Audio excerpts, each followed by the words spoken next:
પ્રકરણ 20 ભારતની સામાજિક સમસ્યાઓ અને પડકારો.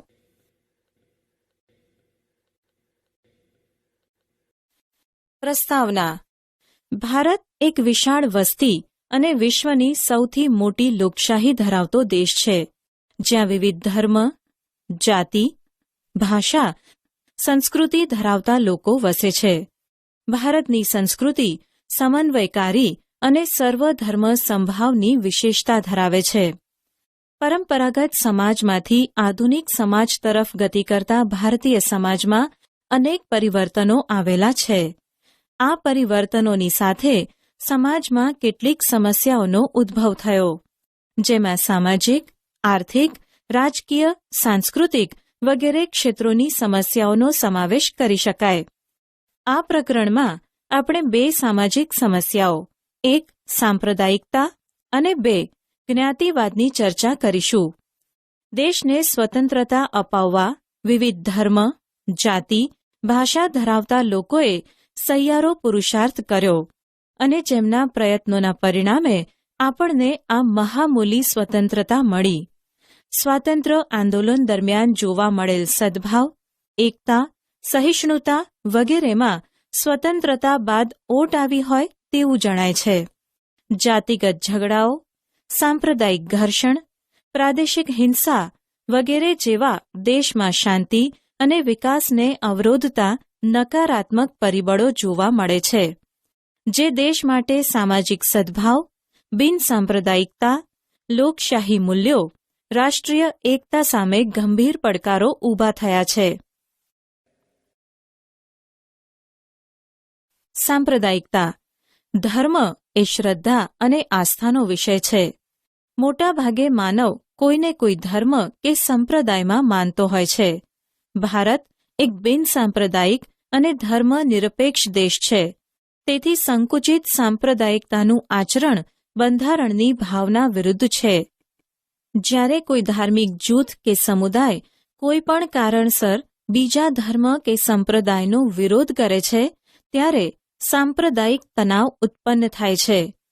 કોઈ પણ ધર્મ કે સંપ્રદાયના સભ્યો અન્ય ધર્મોની તુલનામાં પોતાના ધર્મ કે સંપ્રદાયને શ્રેષ્ઠ દર્શાવવાનો પ્રયાસ કરે અને પોતાના ધાર્મિક હિતને વધુ મહત્વ આપે છે, ત્યારે તે દરેક નાગરિકને વ્યક્તિગત રીતે નહીં પરંતુ સાંપ્રદાયિક રીતે જુએ છે અને આવી વિચારધારા સમાજને વિભાજન તરફ લઈ જાય છે.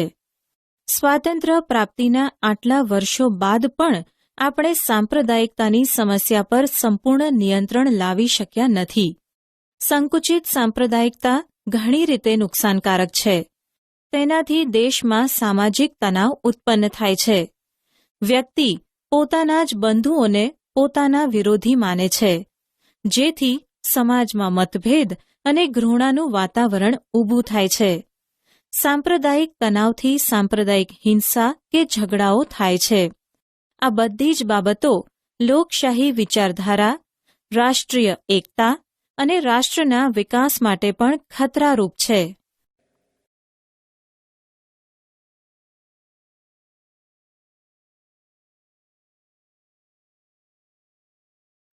સાંપ્રદાયિકતા સામે સંઘર્ષ.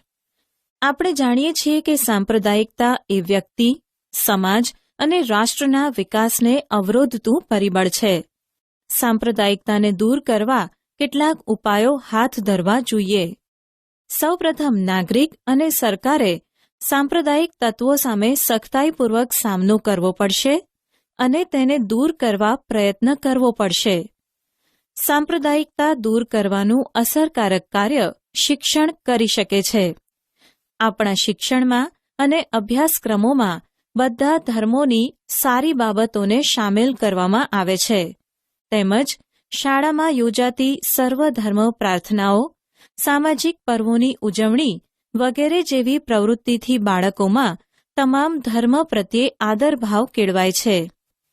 સાંપ્રદાયિક વિચાર આધારિત રાજકીય પક્ષોને માન્યતા આપવી જોઈએ નહીં. ચૂંટણી માટે ખાસ આચાર સંહિતા છે અને તેનો અમલ કરવો અને કરાવવો જોઈએ. રેડિયો, ટીવી, સિનેમા સામાન્ય નાગરિક સુધી પહોંચવાના શ્રેષ્ઠ દ્રશ્ય શ્રાવ્ય માધ્યમો છે. તેમણે સર્વધર્મ સમભાવ સહિષ્ણુતાનો પ્રસાર કરવો જોઈએ. રાષ્ટ્રીય હિતો અને રાષ્ટ્રવાદને પ્રોત્સાહન મળે તેવા કાર્યક્રમો પ્રસારિત કરવા જોઈએ. ધાર્મિક વડાઓ અને રાજકીય નેતાઓએ સાથે મળી દેશના વિકાસ માટે સાંપ્રદાયિકતાને નાથવા પ્રયત્ન કરવો જોઈએ. સાંપ્રદાયિકતા દૂર થાય તે માટે યુવાનોએ આગળ આવવું જોઈએ. યુવાનોમાં સાંપ્રદાયિકતાના સ્થાને બિનસાંપ્રદાયિક અને વૈજ્ઞાનિક દ્રષ્ટિકોણ વિકસે તેવા પ્રયત્નો સામાજિક અને શૈક્ષણિક ક્ષેત્રે થવા જોઈએ. આ માટે સરકારે જ નહીં પરંતુ સમાજે પણ વિશિષ્ટ પ્રયત્નો કરવા જોઈએ. ધર્મ, જ્ઞાતિ, પ્રાંત, ભાષાથી ઉપર રાષ્ટ્રહિત, રાષ્ટ્ર ગૌરવ છે તેવી સમજ લોકોને એક તાંતણે બાંધે છે અને તે રાષ્ટ્રવાદ અને રાષ્ટ્રીય એકતાને પોષે છે. જ્ઞાતિવાદ ભારતની સામાજિક વ્યવસ્થામાં સામાજિક સ્તર રચનાના સ્વરૂપ તરીકે જ્ઞાતિઓનું અસ્તિત્વ સદીઓથી રહ્યું છે.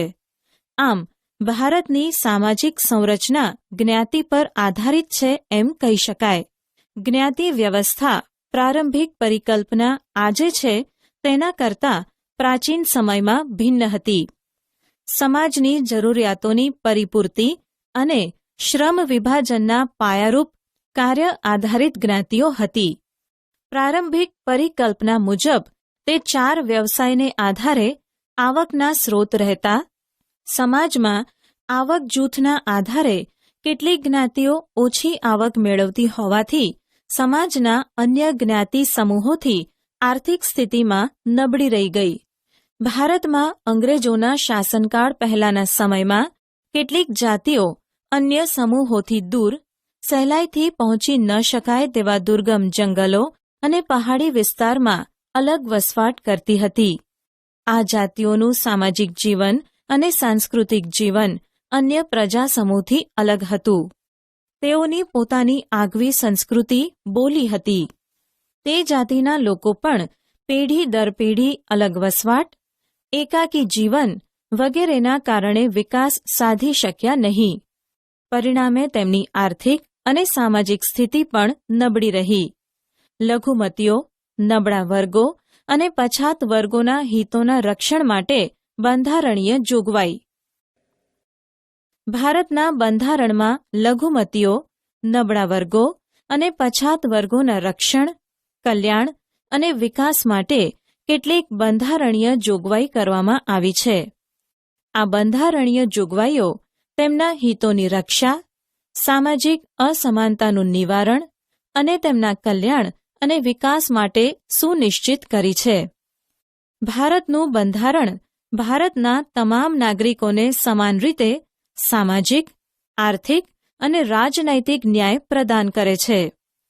ભારતના બંધારણમાં જણાવ્યા મુજબ જાતિ, જ્ઞાતિ, ધર્મ, ભાષા, લિંગને આધારે કોઈપણ પ્રકારનો ભેદભાવ રાખવામાં નહીં આવે.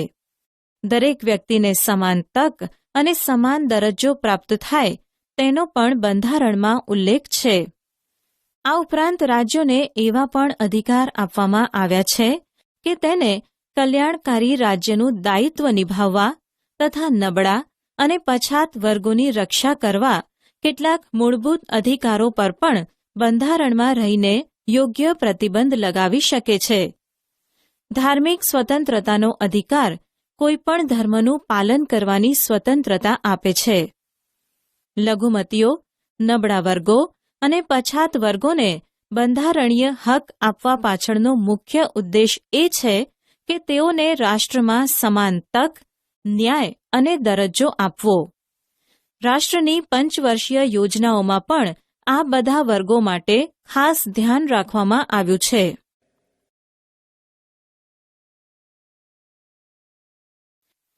લઘુમતીઓ ધર્મ કે ભાષાના આધારે કોઈ પણ પ્રદેશ કે પ્રદેશોમાં બહુમતીમાં ન હોય તેવા લોકસમૂહને લઘુમતી કહેવામાં આવે છે.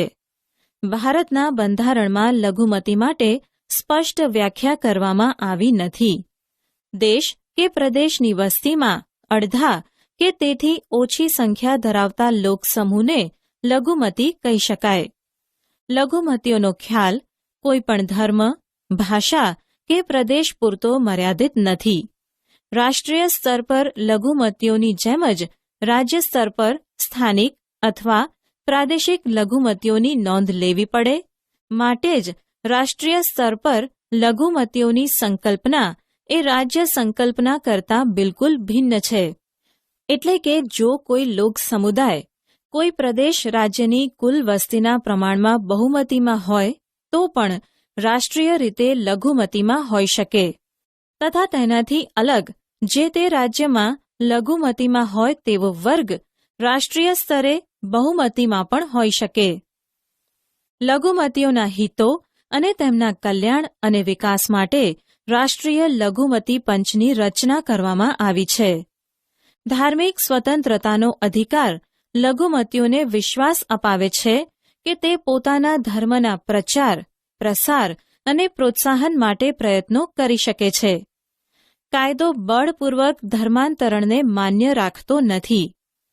સરકારી સહાય લેતી કોઈપણ શિક્ષણ સંસ્થામાં ધાર્મિક શિક્ષણ આપી શકાતું નથી. તમામ ધાર્મિક સમુદાયોને તેમના ધર્મના વ્યવસ્થાપન અને ધાર્મિક કાર્યો માટે સંપત્તિ મેળવવાનો, તેની દેખરેખ રાખવાનો અધિકાર છે. સાંસ્કૃતિક અને શૈક્ષણિક અધિકાર દ્વારા લઘુમતીઓ પોતાની લિપિ અને સંસ્કૃતિઓનું રક્ષણ કરી શકે છે. સરકારી સહાય મેળવતી કોઈપણ સંસ્થામાં ધર્મ, વંશ, જાતિ, વર્ણ કે ભાષાના આધારે કોઈપણને પ્રવેશ મેળવતા અટકાવી શકાશે નહીં. સમાજના તમામ વર્ગોને પોતાની પસંદગી પ્રમાણે ભાષા, લિપિ જાળવવાનો, વિકાસ કરવાનો અને તે માટે શૈક્ષણિક સંસ્થા સ્થાપવાનો અને ચલાવવાનો અધિકાર છે. ભારતીય લઘુમતીના બાળકોને પ્રાથમિક શિક્ષણ માતૃભાષામાં મળે તેવી સુવિધા રાજ્ય સરકાર આપે છે. અનુસૂચિત જાતિઓ અને અનુસૂચિત જનજાતિઓ. અનુસૂચિત જાતિઓ અને અનુસૂચિત જનજાતિઓની કોઈ વ્યાખ્યા ભારતના બંધારણમાં સ્પષ્ટ કરવામાં આવી નથી. સંબંધિત રાજ્યના રાજ્યપાલની સલાહથી રાષ્ટ્રપતિના આદેશ દ્વારા તેનો વિશેષ ઉલ્લેખ કરવામાં આવ્યો છે. જ્ઞાતિવાદના કારણે કેટલીક જ્ઞાતિઓનું શોષણ અટકાવવા, તેમની સામેના અન્યાયને દૂર કરવા, સમાનતા અને ભાતૃભાવથી તેમનામાં રહેલી સંકુચિતતા દૂર કરવા અને તેમનો સામાજિક, આર્થિક અને શૈક્ષણિક વિકાસ થાય તે હેતુથી ભારતના બંધારણમાં કેટલીક વિશિષ્ટ જોગવાઈ કરવામાં આવેલી છે. બંધારણની કલમ 341માં જણાવ્યા પ્રમાણેની અનુસૂચિમાં સમાવિષ્ટ જ્ઞાતિને અનુસૂચિત જાતિઓ તરીકે ઓળખવામાં આવે છે. જ્યારે બંધારણની કલમ 342 પ્રમાણેની અનુસૂચિ પ્રમાણે સમાવિષ્ટ જાતિઓને અનુસૂચિત જનજાતિઓ તરીકે ઓળખવામાં આવે છે. અનુસૂચિત જનજાતિઓમાં એવા લોકોનો સમાવેશ કરવામાં આવે છે જેઓ મોટાભાગે જંગલ કે પહાડી વિસ્તારમાં રહે છે, વિશિષ્ટ ભૌગોલિક સ્થિતિમાં નિવાસ કરે છે અને બીજા કરતાં અલગ સામાજિક અને સાંસ્કૃતિક જીવન ધરાવે છે. સામાન્ય લોકો કરતાં આર્થિક અને શૈક્ષણિક રીતે પછાત છે. બંધારણીય જોગવાઈઓ. આપણા બંધારણમાં અનુસૂચિત જાતિઓ અને અનુસૂચિત જનજાતિઓના વિકાસ અને કલ્યાણ માટે કેટલીક ખાસ જોગવાઈઓ કરવામાં આવી છે જે નીચે મુજબ છે. સામાન્ય જોગવાઈઓ. 1. બંધારણીય આર્ટિકલ 15 પ્રમાણે. બંધારણીય આર્ટિકલ 15 પ્રમાણે કેવળ ધર્મ, જાતિ, જ્ઞાતિ, જન્મસ્થાન કે તેમાંની કોઈપણ બાબતોને કારણે ભેદભાવ કરવા પર પ્રતિબંધ મૂકે છે. વધુમાં આ કલમ દ્વારા એવું પણ જણાવવામાં આવ્યું છે કે કોઈપણ નાગરિક આ બાબતો હેઠળ દુકાન, જાહેર રેસ્ટોરાં, હોટલો, જાહેર મનોરંજન સ્થળોમાં પ્રવેશ મેળવવા અંગે કૂવા, તળાવ, સ્નાન માટેના ઘાટ, રસ્તાઓ સર્વાંગ અથવા અંશતઃ રાજ્ય તરફથી નિભાવાતા અથવા જાહેર જનતાના ઉપયોગ માટે અર્પણ કરાયેલા સ્થાનોના ઉપયોગ અંગે કોઈપણ નાગરિક પર કોઈપણ પ્રકારની ગેરલાયકાત, જવાબદારી, નિયંત્રણ અથવા શરતો લાદી શકશે નહીં.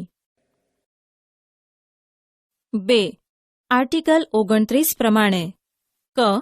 ભારતના પ્રદેશમાં અથવા તેના કોઈપણ ભાગમાં વસતા કોઈપણ નાગરિકો જો કોઈ વિશિષ્ટ ભાષા, લિપિ કે પોતાની કહી શકાય તેવી સંસ્કૃતિ ધરાવતા હશે તો તેને સાચવવાનો એમને અધિકાર રહેશે. અને ખ.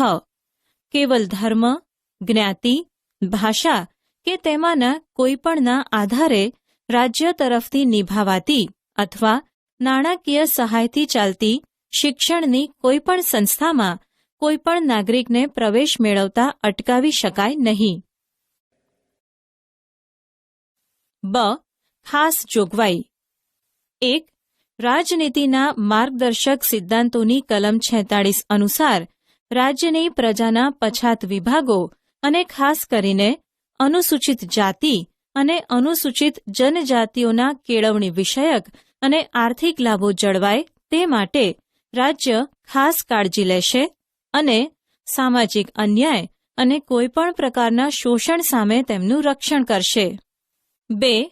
આર્ટિકલ 16(4) પ્રમાણે રાજ્ય હસ્તકની નોકરીઓમાં અમુક વર્ગોનું પ્રતિનિધિત્વ જળવાયું નથી એમ રાજ્યને લાગે તો તેમના માટે જગ્યાઓ અથવા નિમણૂકો અનામત રાખવાની જોગવાઈ કરવાનો રાજ્યને અધિકાર રહેશે. 3. આર્ટિકલ 330, 332, 334 પ્રમાણે અનુસૂચિત જાતિ અને અનુસૂચિત જનજાતિના લોકો માટે રાજ્યની વિધાનસભા તેમજ કેન્દ્રની લોકસભામાં તેમના માટે કેટલીક બેઠકો અનામત રાખવામાં આવી છે. કેન્દ્રમાં રાજ્યસભામાં કોઈપણ બેઠક અનામત રાખવામાં આવી નથી. 4. ગ્રામ પંચાયત અને નગરપાલિકામાં પણ અનુસૂચિત જાતિ અને અનુસૂચિત જનજાતિ માટે કેટલીક બેઠકો અનામત રાખવામાં આવી છે. આ ઉપરાંત જુદી જુદી પંચવર્ષીય યોજનાઓ હેઠળ છાત્રાલયોની રચના, શિષ્યવૃત્તિની યોજના અને વિવિધ પ્રતિયોગ્યતા કસોટી માટે તાલીમ અને માર્ગદર્શન વર્ગો શરૂ કરવામાં આવ્યા છે. શૈક્ષણિક વિકાસાર્થે આશ્રમ શાળાઓ શરૂ કરવામાં આવી છે. સરકારી નોકરીઓમાં આ જાતિના ઉમેદવારો માટે ઉંમર, ફી, લાયકાતના લઘુ ધોરણમાં કેટલીક છૂટછાટ આપવામાં આવી છે. ડોક્ટર બાબા સાહેબ આંબેડકર સંસ્થા દ્વારા ડોક્ટર આંબેડકર રાષ્ટ્રીય પુરસ્કાર એવા વ્યક્તિ સંસ્થાને આપવામાં આવે છે જે નબળા વર્ગોને સામાજિક સમજ, ઉદ્ધાર, પરિવર્તન, ક્ષમતા, ન્યાય અને માનવ ગરિમા માટે કાર્ય કરતા હોય. અનુસૂચિત જાતિ અને અનુસૂચિત જનજાતિના કલ્યાણ અને વિકાસ અર્થે રાજ્યમાં અલગ વિભાગ અને કેન્દ્રમાં વિશિષ્ટ અધિકારીની નિમણૂક કરવામાં આવી છે. આ ઉપરાંત રાષ્ટ્રીય કક્ષાએ આ જાતિઓ માટે રાષ્ટ્રીય આયોગની સ્થાપના કરવામાં આવી છે. તેમજ રાજ્ય અને કેન્દ્ર સરકાર દ્વારા આ જાતિઓના સામાજિક, શૈક્ષણિક અને આર્થિક વિકાસ માટે વિવિધ પ્રકારની યોજનાઓ શરૂ કરવામાં આવી છે.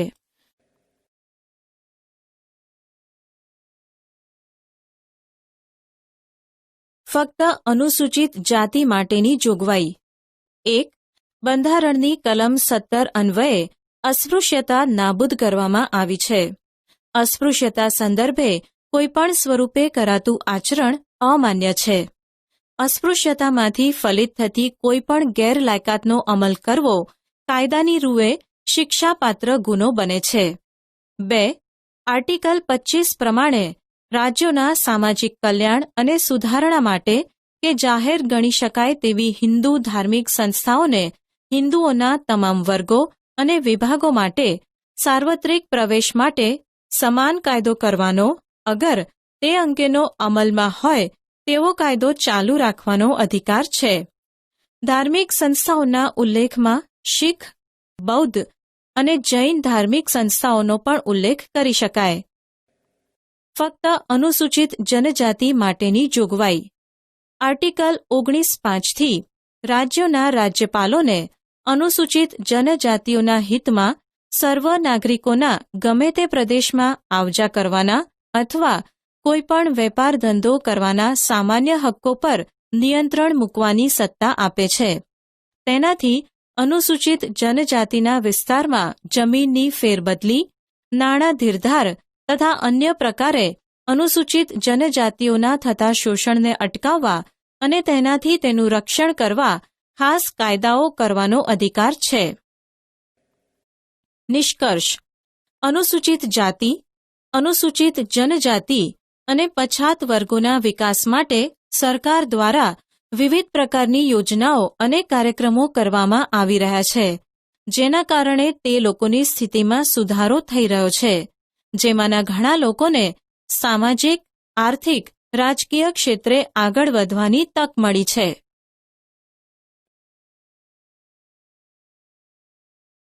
આતંકવાદ એક વૈશ્વિક સમસ્યા. 21મી સદીમાં આતંકવાદ માનવ સમાજ માટે એક સમસ્યા બનેલ છે. વિશ્વના કેટલાક દેશો દ્વારા ફેલાવવામાં આવતો આતંકવાદ આજે વૈશ્વિક સમસ્યા બની રહ્યો છે. આતંકવાદ માનવ અધિકારોનો નાશ, રક્તપાત, વિનાશ, ભય, અરાજકતા, હિંસા, અશાંતિ વગેરે ઉત્પન્ન કરે છે.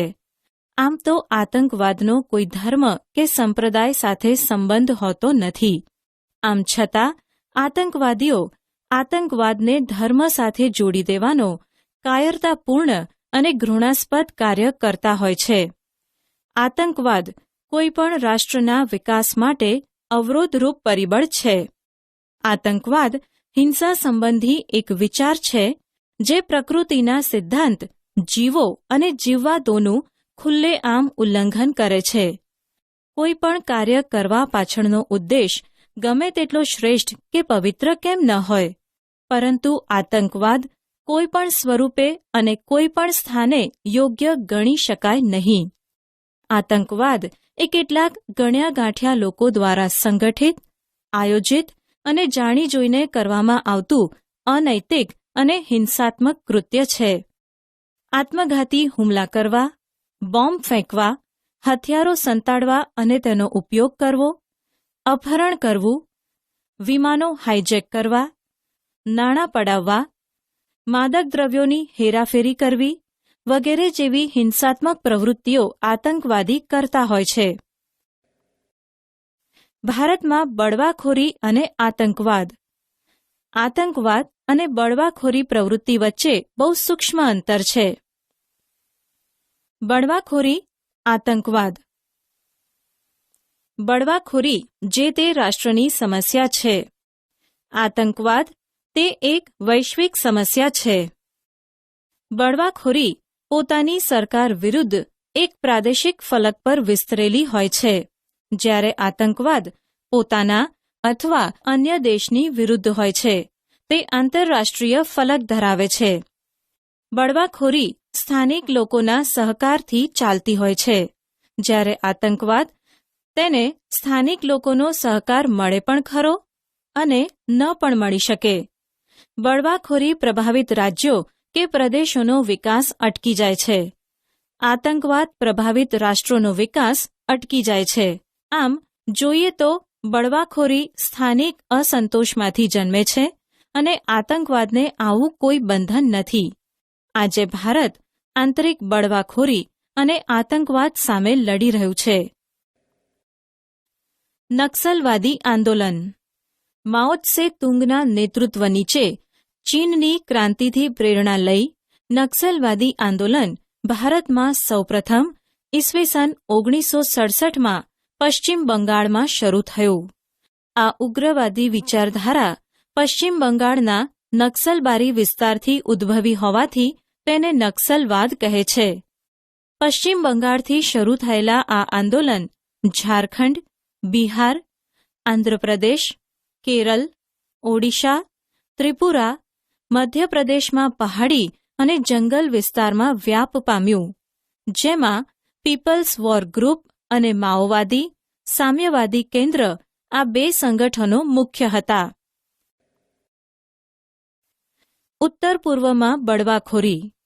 સ્વતંત્રતા પ્રાપ્તિથી લઈને આજ સુધી ઉત્તર પૂર્વમાં બળવાખોરી એક સ્થાયી સમસ્યા બની છે. અનેક જનજાતિઓ, વનાચ્છાદિત પહાડી વિસ્તાર, જુદા જુદા બળવાખોરી સંગઠનો વચ્ચે તાલમેલ અને કેટલાક વિસ્તારની આંતરરાષ્ટ્રીય સીમા તથા વિદેશી એજન્સીઓના હસ્તક્ષેપ વગેરે કારણોથી આ વિસ્તારમાં બળવાખોરીની સમસ્યા જટિલ બની છે. નાગાલેન્ડ રાજ્યમાં બળવાખોરી સંગઠન NSCN એટલે કે national socialist council of Nagaland. Manipur રાજ્યમાં KNF Kuki national front, KNA Kuki national army. ત્રિપુરામાં બળવાખોરી સંગઠન NLFT એટલે કે national liberation front of Tripura.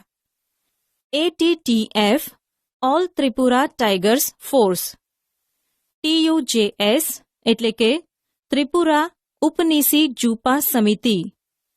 Assam રાજ્યમાં બળવાખોરી સંગઠન ઉલ્ફા એટલે કે United liberation front of Assam.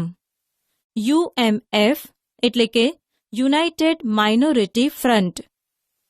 NDFB એટલે કે national democratic front of Bodoland.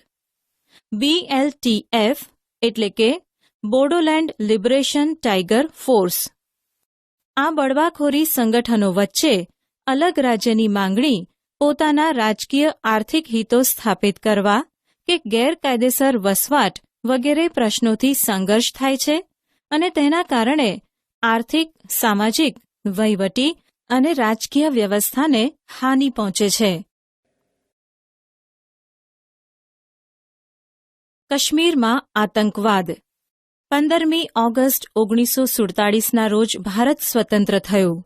Bharat અને પાકિસ્તાન બે અલગ રાષ્ટ્રો બન્યા. આઝાદી બાદ પાકિસ્તાને કાશ્મીરના કેટલાક ભાગ ઉપર પોતાનો કબજો જમાવી રાખ્યો હતો. જમ્મુ કાશ્મીર ભારતનું અભિન્ન અંગ હોવા છતાં પાકિસ્તાન અવારનવાર તે મેળવવા પ્રયત્ન કરે છે અને આ માટે તેણે યુદ્ધ પણ કર્યા છે અને દરેક યુદ્ધમાં આપણા સૈનિકોએ પાકિસ્તાનને નાલેશીજનક પરાજય પણ આપેલ છે. ઈસવીસન 1988 પછી કાશ્મીરમાં આતંકવાદ વધી ગયો છે. અપહરણ, હત્યા, બોમ્બ વિસ્ફોટ વગેરે પ્રવૃત્તિ દ્વારા આતંકવાદીઓ ભય ફેલાવીને પોતાનો સ્વાર્થ સાધવા માંગે છે અને તેના પરિણામે કાશ્મીરમાં અનેક પંડિત કુટુંબોએ ના છૂટકે વતન છોડીને સ્થળાંતર કરવું પડ્યું છે. આવા હજારો કુટુંબો શરણાર્થીઓ તરીકે કાશ્મીર બહાર જીવી રહ્યા છે. કાશ્મીરના આતંકવાદને સીમા પારથી સતત સહાય મળતી રહે છે. આતંકવાદીઓનો આશય ભારતમાં ભય અને અસ્થિરતા ઊભી કરવાનો છે. આતંકવાદી પ્રવૃત્તિઓને બંધ કરવા ભારત મક્કમતાપૂર્વક અને મજબૂત રીતે પ્રયત્નો કરી રહ્યું છે. ભારત માત્ર ભારતમાં થતા આતંકવાદનો વિરોધ કરે છે તેવું નથી. કોઈપણ સ્થાને, કોઈપણ રીતે અને કોઈપણ સમયે થતા આતંકવાદનો વિરોધ કરે છે. આ આતંકવાદનો સફાયો થાય તે હેતુથી ભારતના અનેક સૈનિકોએ શહીદી વહોરી છે. આતંકવાદની સામાજિક અસરો. આતંકવાદ સમાજને વિઘટન તરફ દોરી જાય છે.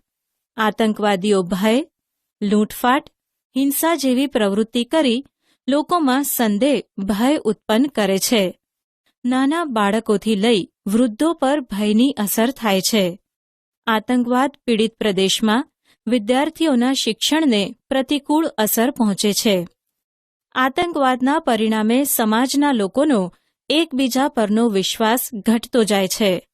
પરસ્પર ભાઈચારાની ભાવના ઓછી થતી જાય છે. ઘણીવાર સાંપ્રદાયિક ઝઘડાઓ ઊભા થાય છે અને તેના પરિણામે સમાજ વ્યવસ્થા છિન્ન ભિન્ન બને છે. સમાજમાં અવ્યવસ્થા અને અશાંતિ ઉત્પન્ન થાય છે. આતંકવાદ પ્રભાવી ક્ષેત્રમાં લોકો સામાજિક ઉત્સવો ઉત્સાહથી ઉજવી શકતા નથી. આને પરિણામે લોકોને જોડતા આંતરવ્યવહારો ખોરવાય છે. આતંકવાદની આર્થિક અસરો. આતંકવાદના પરિણામે વેપાર ઉદ્યોગના વિકાસ માટે પ્રોત્સાહક વાતાવરણ નિર્માણ પામતું નથી. જે તે પ્રદેશનો વેપાર ઉદ્યોગનો વિકાસ અટકી જાય છે. વેપાર ઉદ્યોગને માઠી અસર થતાં લોકોને અન્ય પ્રદેશમાં વેપાર રોજગાર કરવા સ્થળાંતર કરવું પડે છે.